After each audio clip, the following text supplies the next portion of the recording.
Okay, class, how are you doing? Today we are talking about 12-5, angle relationships in circles. Okay, angle relationships in circles. Now, we're dealing with a circle and either a tangent line, right? A line that touches a circle at one point, or a secant, a line that touches a circle at 2 points, right?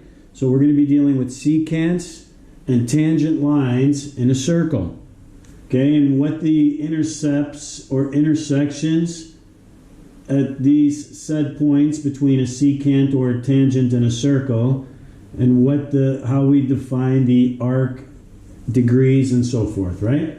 So the tangent line BC. Now it's a tangent line, but look, it's not really a line, right? If you see in the book and if you see here, it's marked as a ray, right? It's a ray.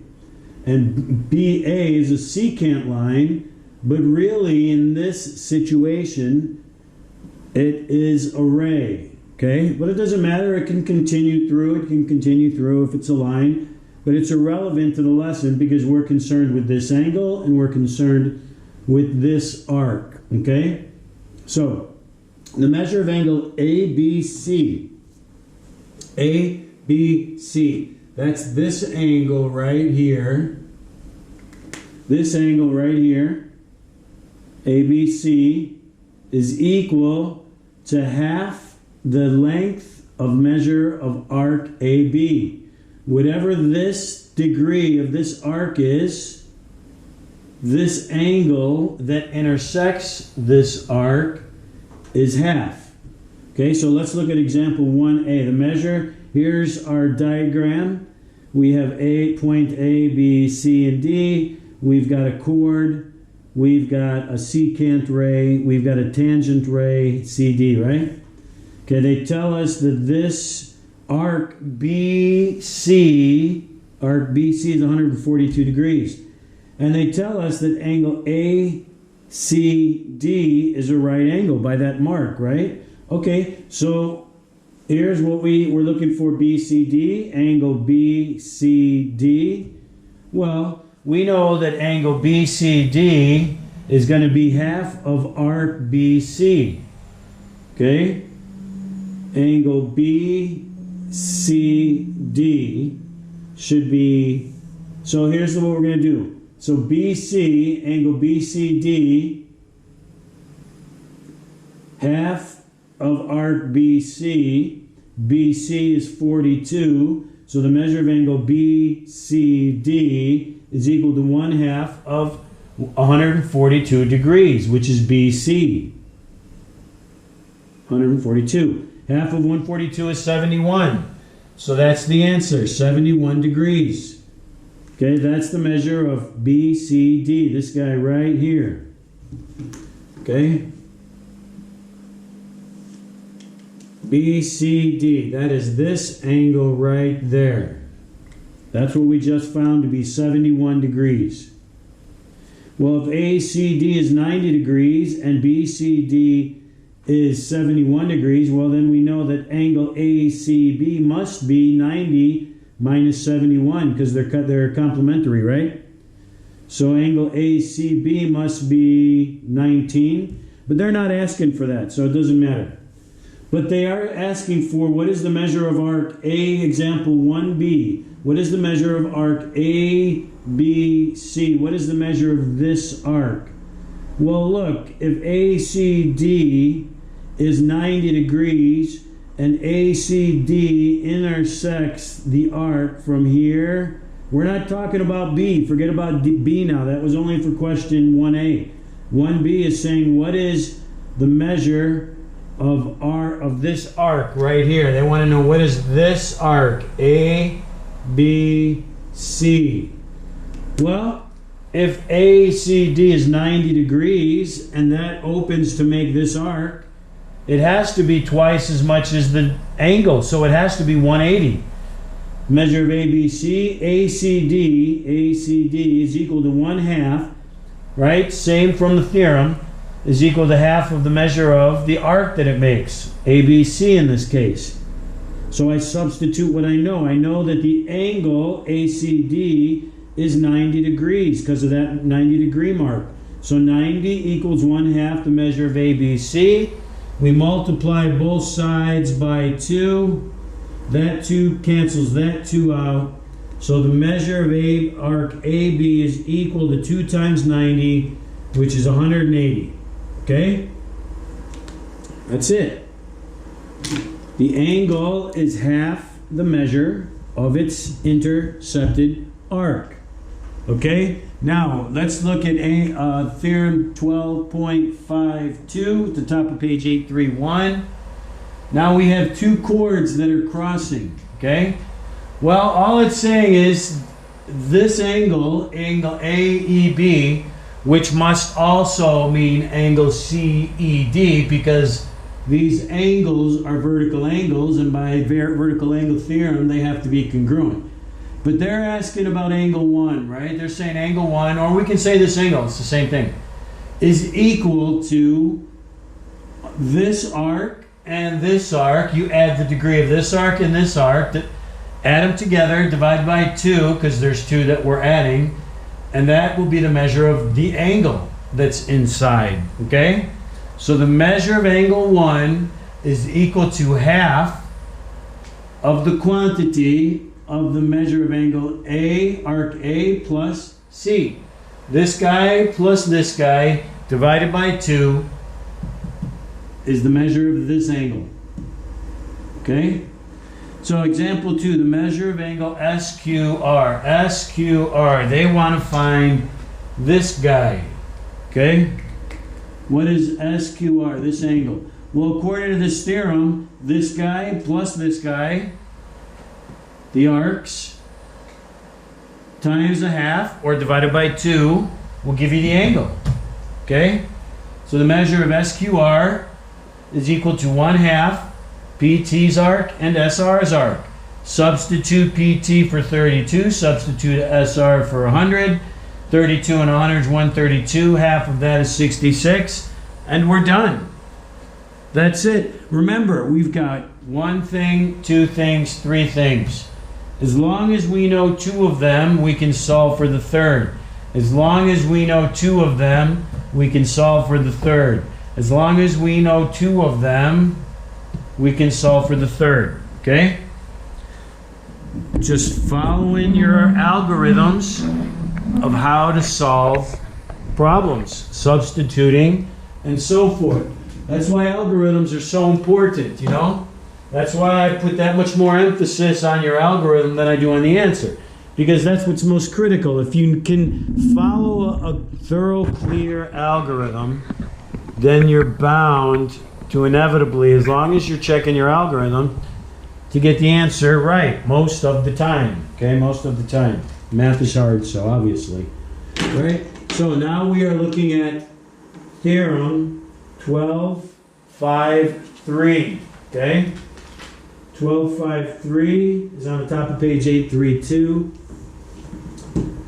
If a tangent and a secant. Okay, so they have it in the top in the box. Theorem 12.5.3. If a tangent and the secant, or 2 tangents, okay, a tangent and a secant, or 2 tangents, or 2 secants, okay, intersect in the interior of a circle, then the measure of the angle formed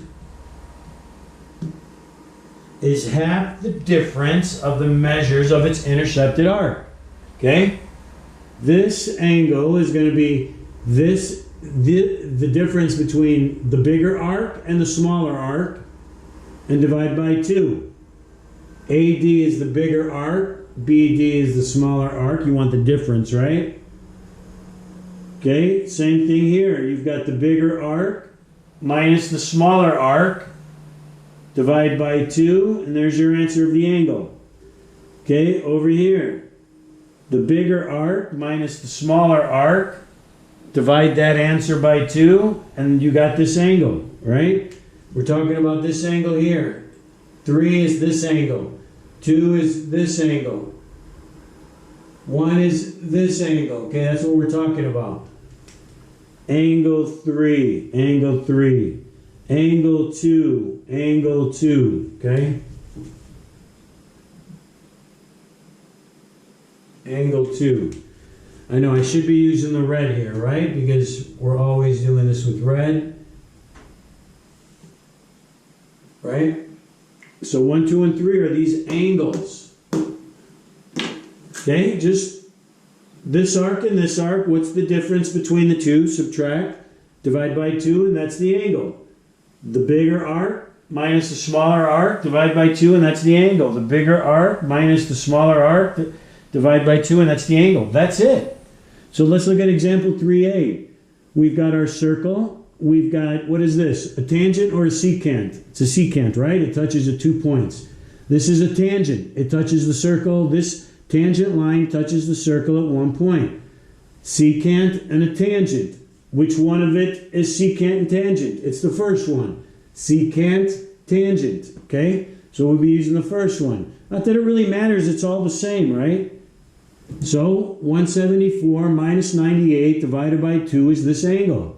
174 minus 98 times a half or divided by 2 will give you that angle. X is 38. Okay? Formula, substitution, simplify. 3b.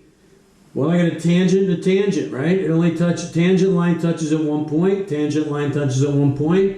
Which one are we using? It doesn't matter. The larger arc minus the smaller arc times 1/2 or divided by 2 will give you this angle. Here's the formula.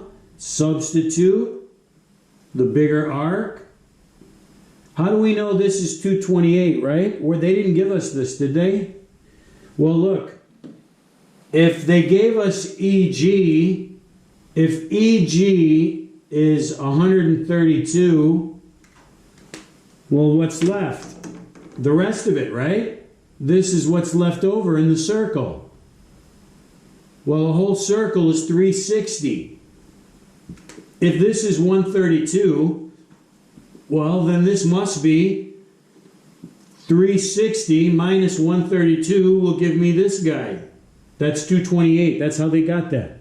A circle is 360. You have two arcs.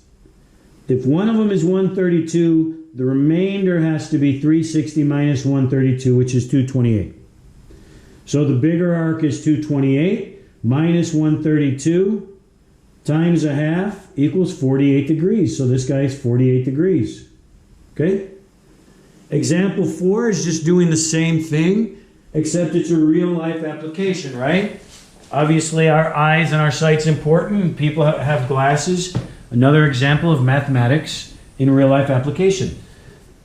So, biology application. When a person is farsighted, light rays enter the eye and are focused behind the retina. In the eye shown, light rays converge at R. Here's R. Here's the diagram. I just made the circle and the two secant lines. Okay, this is the eyeball, right? Example 4. Well, look, they give us 60 degrees. They give us 14 degrees. 60 minus 14 times 1/2 will give you this angle. That's it. Just following the formula. Here's the formula. Substitution. Simplify. And you get your answer. Okay? Moving on to the last example. Example 5. Finding arc measures. Well, that's what we've been doing, right? Whether we find an angle or an arc measure, it's relative back and forth, right? So, finding arc measures, example 5, and above the top, on the top of the page of 833, it has angle relationships in circles. Well, now it's just taking a bunch of stuff that we've learned, right? Over not just this section, but you know, because this is what, 12.5, but also 12.4 and 12.3. So this example 5 is a culmination of today's lesson, 12.5, and the last class, 12.4, and the class before, 12.3. That's what example 5 is trying to put all these together to see if you can multi-step, step 1, step 2, step 3, to get to what you're looking for, okay? But there's many ways, if you have learned these concepts in this unit, you've learned there's many different ways to find what we're looking for. Find the measure of arc AF. Right here, that's what we're looking for. But it's not, I mean, there's many ways. The way the book does it, step 1, find ADB. Arc ADB. ADB, that's this guy. Well, this secant line and this tangent line intercept the circle in this point and this point, right? So this arc is twice as much as the angle that intercepts it. So if the angle ABC is 110, then this arc is 220. Okay, there it is. 220. The measure of angle ABC is equal to 1/2 the measure of arc ADB, the arc that the angle intercepted. So that's 220. So now we have this guy is 220. Well, if this whole arc is 220 and this dB is 160, we can substitute 220 from 160, and what do we got? We've got 60, right? 220 minus 160 is 60 degrees. Well, that's what they did with step 2. Find the measure of AD. The measure of AD, well, the measure of arc ADB equals the measure of AD plus DB, right? That's arc addition postulate. Arc AD plus arc DB equals arc ADB. Measure of arc ADB equals the measure of arc AD plus the measure of arc DB. Substitute what we know. Simplify and you get 60. That's what we did. Well, there's a couple ways that we can do this now, right? We know that 60 plus 48 divided by 2 will give us this angle. This angle is a vertical angle of this. They're congruent. Their measures are equal. 360, we can substitute, we can subtract, and so forth, right? Or we can say 360 is a whole circle.